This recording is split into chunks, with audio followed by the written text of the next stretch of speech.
Dari, good evening. It's the beginning of January 2020 and we're looking at my latest USB drive, which is a Silverstone MS11.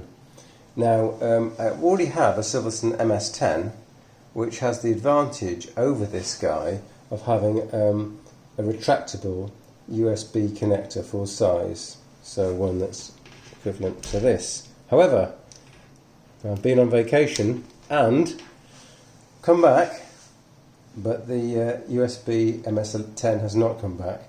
So the MS10 is still on vacation, and so I'm forced to regenerate an equivalent product. And I thought, well, since the MS10 is based on a SATA SSD M.2 card, why not go for the faster NVMe drive based product? And that's what you've got in front of you. So that's the Silverstone MS11. So inside this guy is a single M.2 hard drive, and it's the NVMe PCIe type of hard drive.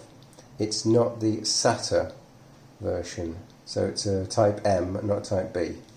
So it's a Type M M.2 card, and these cards are capable of at least 1000 megabytes per second.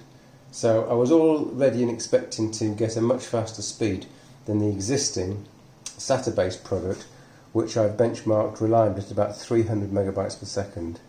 But no. So to get to the chase, I've done quite a lot of testing on this, and it's still running at about 300 megabytes per second, which is a pretty decent speed, I don't deny, but it's far short of what it could be capable of.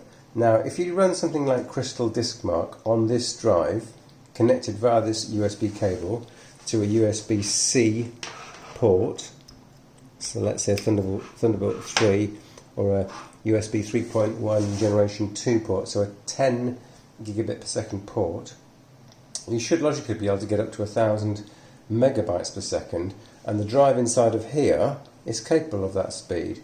So logically you'd expect to be able to get the 1000 megabytes per second, but you just don't.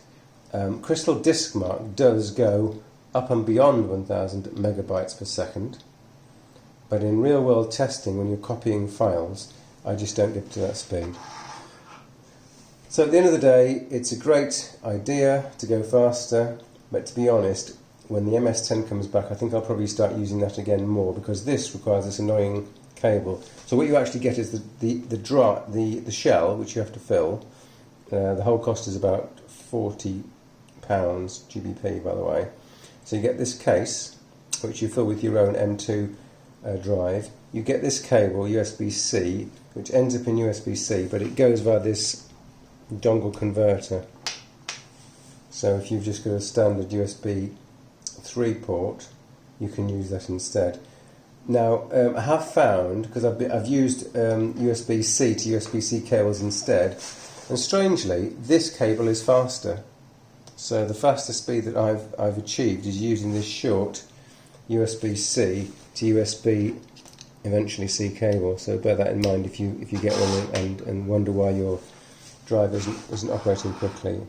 Yeah, so that's it. Silverstone MS11, pretty good, but I think the MS10 with a retractable USB key support is going to be better, and you can use the older and cheaper M.2 SATA drives instead. Okay, Dari, thanks for watching.